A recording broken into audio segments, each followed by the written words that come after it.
মথিলিখিত সুষমাচারের 2 অধ্যায় 13 থেকে 23 পদ।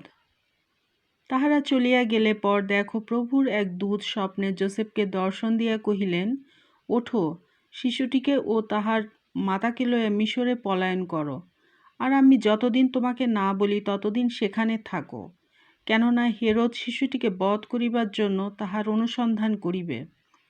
তখন যোসেফ উঠিয়া রাত্রিযোগে শিশুটিকে ও তাহার মাতাকে লইয়া মিশরে চলিয়া গেলেন, এবং হেরোদের মৃত্যু পর্যন্ত সেখানে থাকিলেন, যেন ভাওবাদী দ্বারা কথিত প্রভুর এই বচন পূর্ণ হয়, আমি মিশর হইতে আপন পুত্রকে ডাকিয়া আনিলাম।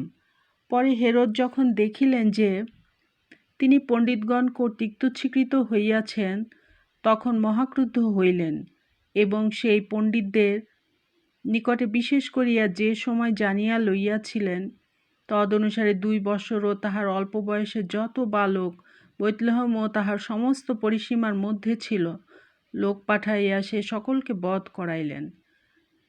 তখন জিরোমে ভাওবাদী দ্বারা কথিত এই বচন পূর্ণ হইল, রামায় শব্দ শোনা যাইতেছে, হাহাকার ও অত্যন্ত রোদন।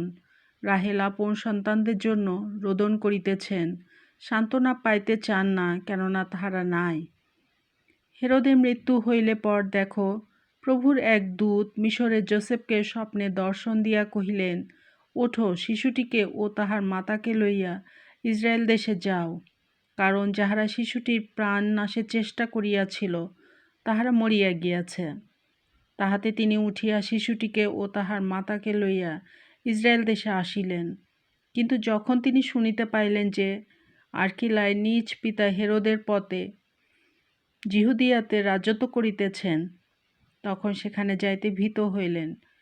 পরে স্বপ্নে আদেশ পাইয়া গালিল প্রদেশে চলিয়া গেলেন, এবং নাসরত নামক নগরে গিয়া বসতি করিলেন, যেন ভাওবাদীগণ দ্বারা কথিত এই বচন পূর্ণ হয় যে তিনি নাসরতীয় বলিয়া আখ্যাত হইবেন।